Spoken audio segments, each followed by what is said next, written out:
낮은 자세로 바라보며 집중 타격합니다. 뉴스 로우킥. Yoga fire.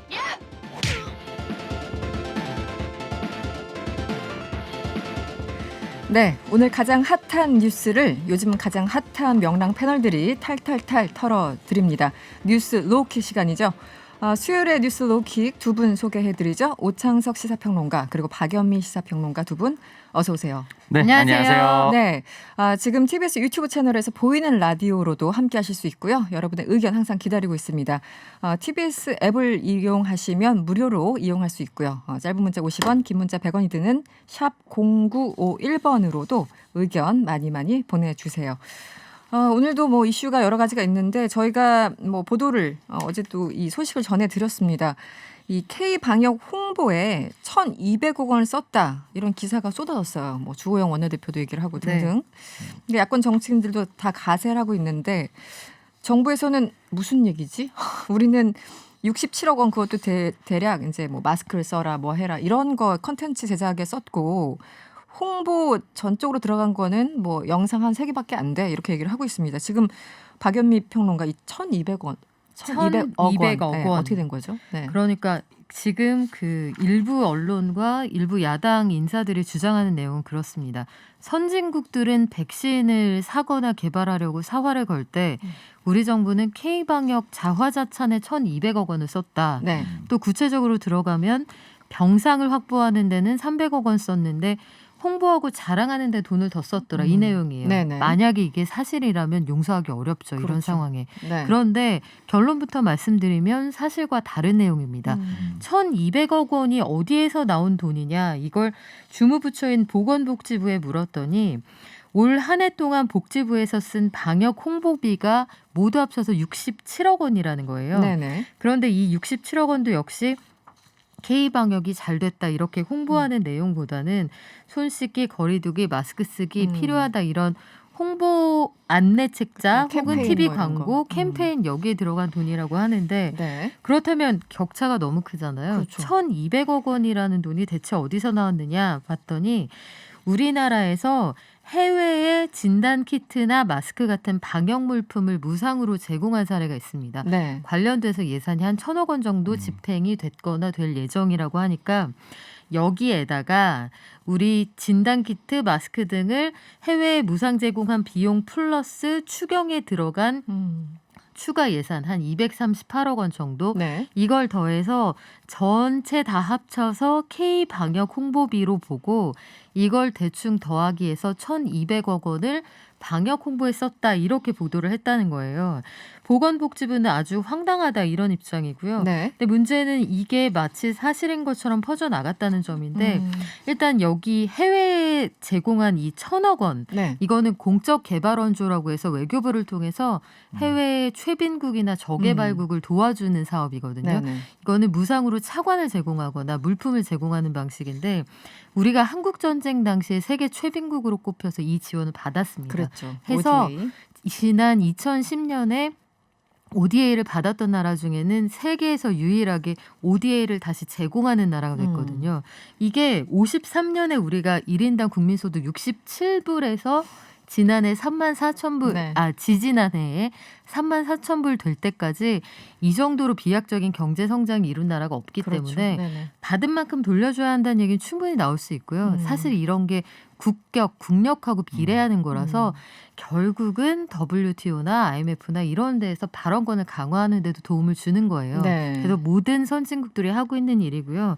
이 1,000억 원에다가 260여억 원을 더해서 200억 원 넘는 돈을 방역 홍보에 썼다. 그러면 뭐 이건 사실과 완전히 다른 얘기가 지금 이제 되는 거죠. 외교부의 얘기를 들어보면은 수식국 아프리카 이런 데는 사실 마스크도 없고 진단 키트도 없고 굉장히 열악하잖아요. 네. 그래서 이제 아프리카 수식국 뭐 중동, 중남미 해가지고 여러 국에서 요청이 오면 우리나라는 당연히 또 안 줄 수는 없는 거고 이거 그렇죠. 인도적인 지원이기 때문에 그래서 이제 ODA라고 하잖아요. 네. 네. 공적 개발 원조. 그래서 이게 이제 선진국들이 어떻게 보면은 국격을 나타내는 그런 액수와도 비슷하긴 그렇습니다. 합니다. 그 중에서 이제 1,000억이라는 건데.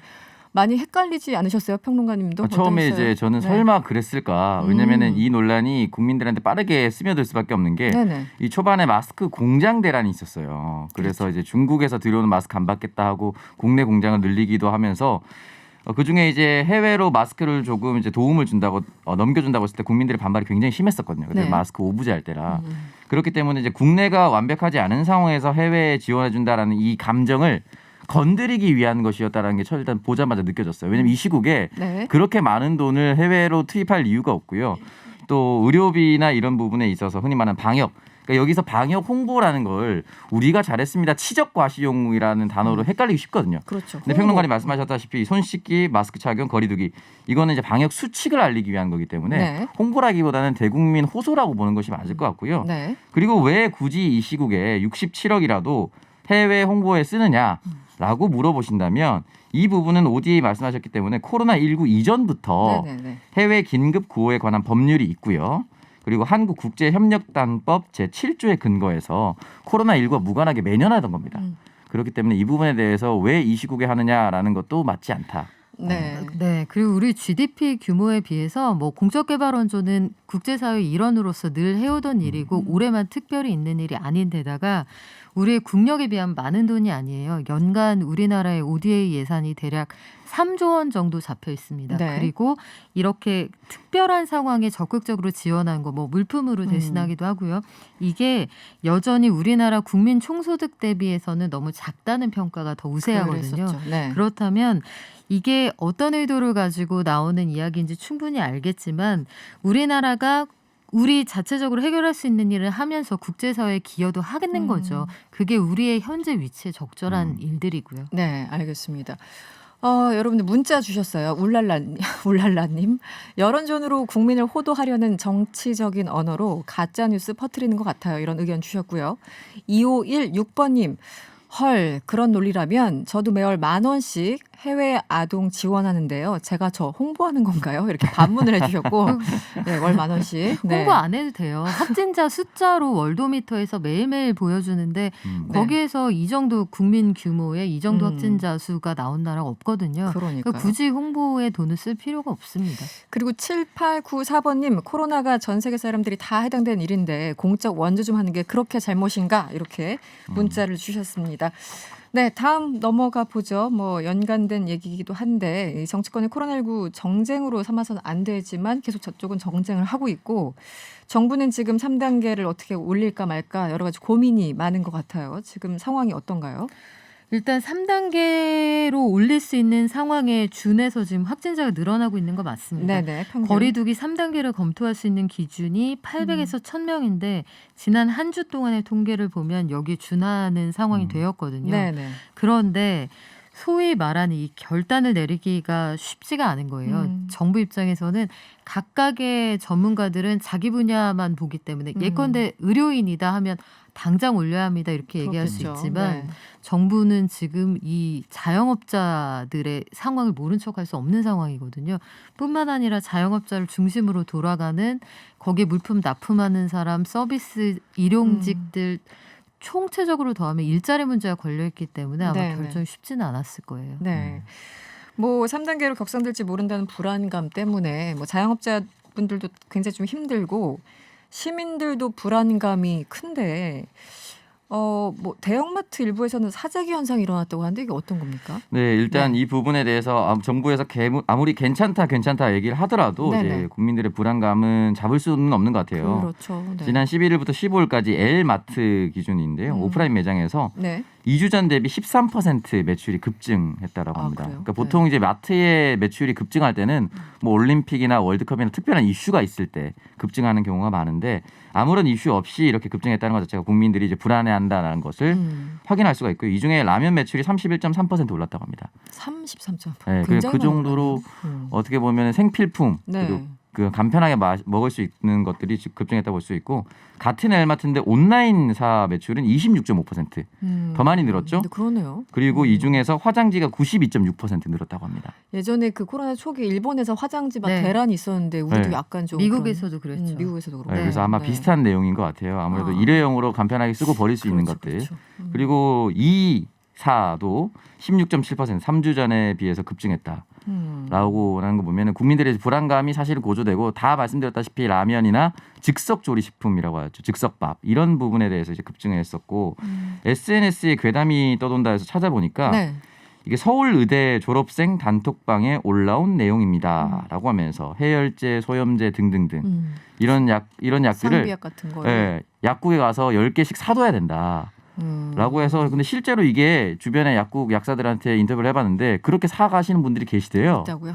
그래서 왜 사가냐 하니까 미리 준비해야 된다. 언제 문제될지 모른다는 불안감이군요. 그것도 네, 다. 근데 사실은 조금 아이러니한 네. 상황인 것이 뭐 내년 1월, 3월 치료제 백신이 나오고 있는 네네. 상황에서 갑자기 이제 이런 얘기가 돈다는 것 자체가 좀 아이러니한 것이고 중요한 것은 이제 약사협회라든지 이런 분들이 나와서 그렇게 많이 가지고 있을 필요가 없다고 또 얘기를 했습니다. 네. 그렇기 때문에 의약품도 너무 사재기 할 필요는 없다. 그런 말씀드리고 싶습니다. 저는 그 네. SNS를 통해서 도는 그 내용을 저도 봤는데 서울대 의대 단톡방이 참 이름이 부끄럽지 않아요?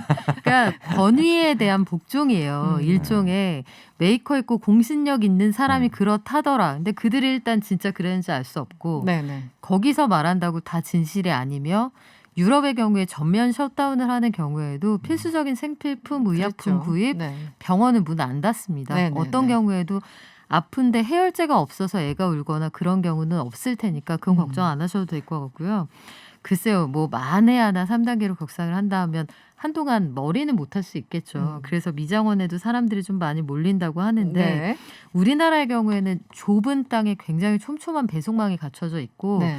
지금 코로나19 자가격리하는 사람들 그 배송되는 박스를 보세요. 거기에 간식까지 다 들어가 있거든요. 그렇죠. 네. 그러니까 걱정 너무 안 하셔도 될 것 같다는 말씀 드립니다. 네, 드라마 여러분들. 스카이캐슬을 헛본 게 아닌가 하는 생각이 드네요. 0712번님이 주말에 대형마트를 갔더니 고기와 우유가 없더라고요. 이런 문자도 주셨고요. 7891번님, 우리 코로나 초반에 해외, 그러니까 외국에 비해서 질서 잘 지킨다고 그랬잖아요. 할 수 있어요. 이렇게 문자 주셨고, 저희가 지금 하려는 얘기가 이거였습니다. 1578번님, 저 헬스장 하는데요. 왜 목욕탕은 하는데 헬스장은 쉽니까? 이렇게 문자를 주셨어요. 네. 이 헬스장 관장들이 정부에 항의하면서 단체 삭발에 나섰다고 합니다. 지금 완전히 중단된 상태인가요? 네, 완전히 어떻습니까? 셧다운된 상태. 제가 네네. 딱 지난주 수요일에 흔히 말하는 바디 프로필을 찍어서 네네. 한동안 헬스장 정말 열심히 다녔거든요. 왜 그랬어요? 찍으셨어요? 어떤 그 용도가 개인의 궁금해요. 일시 이상의 목표. 아, 그래요? 네. 그래서 잘 찍었는데 네. 딱 제가 찍기 이틀 전부터 헬스장이 셧다운되기 시작했어요. 그래서 지금까지 이제 완전히 닫혔고 사실상 기약이 없어요. 근데 헬스장 관장님들이 말씀하시는 건 뭐냐면 식당이나 다른 데는 어쨌든 9시까지는 열어주고 그렇죠. 테이크아웃도 해주는데 우리는 왜 일방적으로 셧다운이냐. 우리도 어떻게 보면은 시간별로 뭐 한 명을 받는지 1대1로 하는 네, 그런 뭐 것들? 시간별로 네. 2명을 받든지 왜냐면 헬스장 자체가 공간이 굉장히 커요.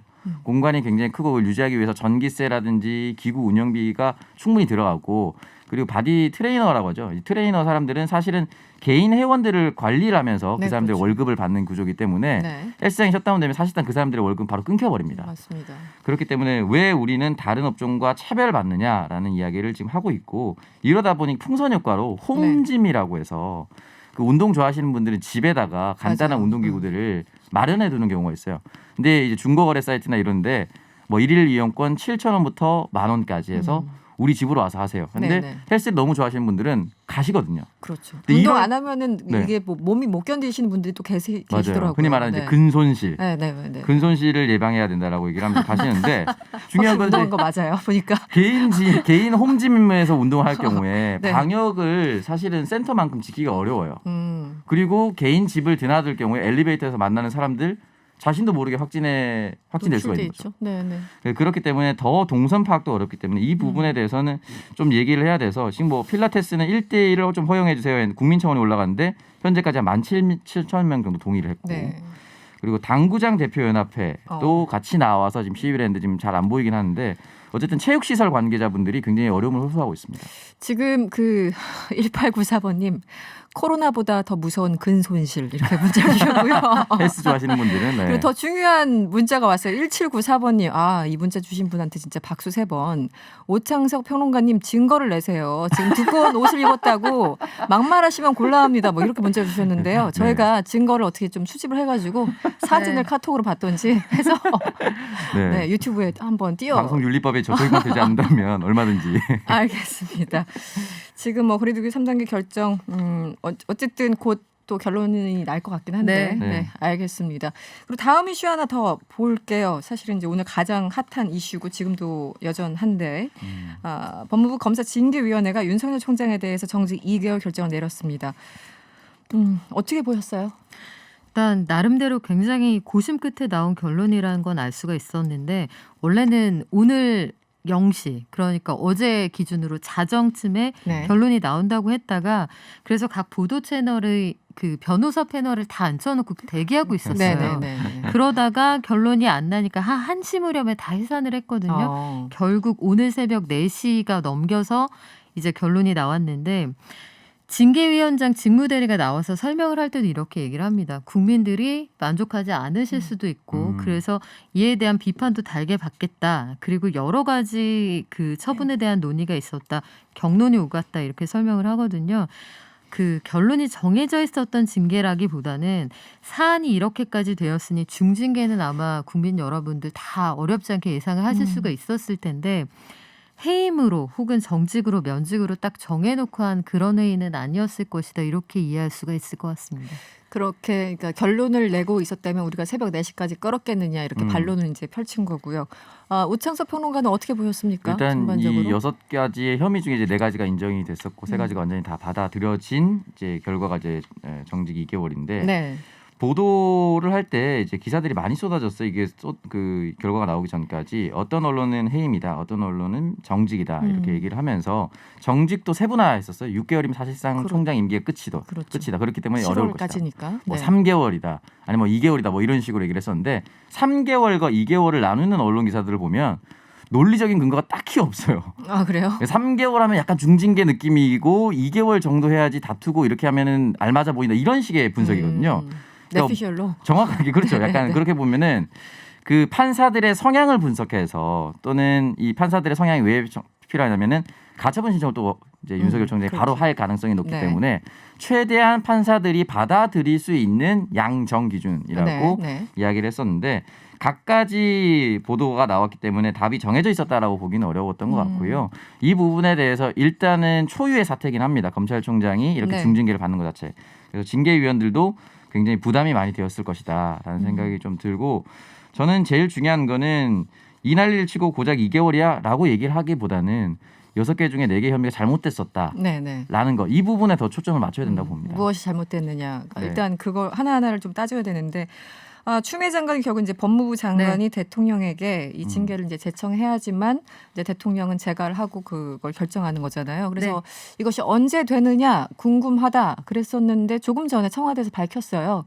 지금 추 장관이 청와대에 있다. 대면 보고를 하고 있다는 얘기가 나왔고요.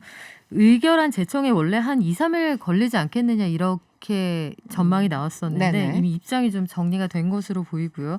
아마 대통령도 신속하게 재가를 하지 않을까 이렇게 전망해 볼 수 있는데 이제 문제는 여기서 끝이 아니고요. 이제 시작입니다. 진짜 싸움은 윤석열 총장은 오늘 정상적으로 출근했어요. 그러니까 징계가 확정되기 전까지는 정상 출근을 하겠다. 그리고 추미애 장관은 구체적인 입장을 밝히지 않았는데 아마 그 징계 처분에 대한 가처분 신청을 할 거고 징계 처분 취소 소송도 본안 소송으로 진행이 될 겁니다. 또 별도로 헌법소원도 낸 상태이기 때문에 이제 법리적인 해석을 두고 아주 치열한 공방이 장기간 이어질 것으로 보입니다.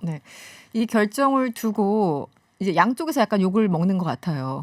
이 자체도 정직이 어떻게 정직을 할 수 있느냐 이제 반대하시는 분들. 그리고 또 어떤 분들이 너무 정치적으로 원래 뭐 면직 해임까지 이제 예상하셨거나 이런 분들은 너무 약하다, 너무 정치적인 결론 아니냐 이렇게 양쪽에서 욕을 먹는데 평론가님은 어떻게 보셨습니까? 그래서 저는 일단은 이 부분을 다른 공무원들과 좀 비교를 해봐야 될 것 같아요. 만약에 일반 공무원이 이 정도 6가지 비위 사실에 대해서 4가지를 인정받았는데 정직 2개월로 끝나는 일반 공무원이 몇이나 될까요? 당장 저희가 떠올려 보면 고위공직자 완전 고위공직자라고 보기는 어렵지만 예전에 국민을 상대로 이제 언론 기자들과 만나서 개돼지라고 표현했었던 나향욱 비서관이 있었어요. 네네.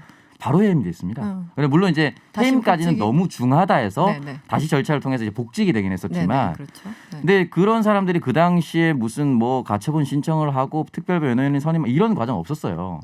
그러니까 그런 부분에 있었을 때 검찰총장만큼은 정말 무소불위의 권력을 가지고 있구나.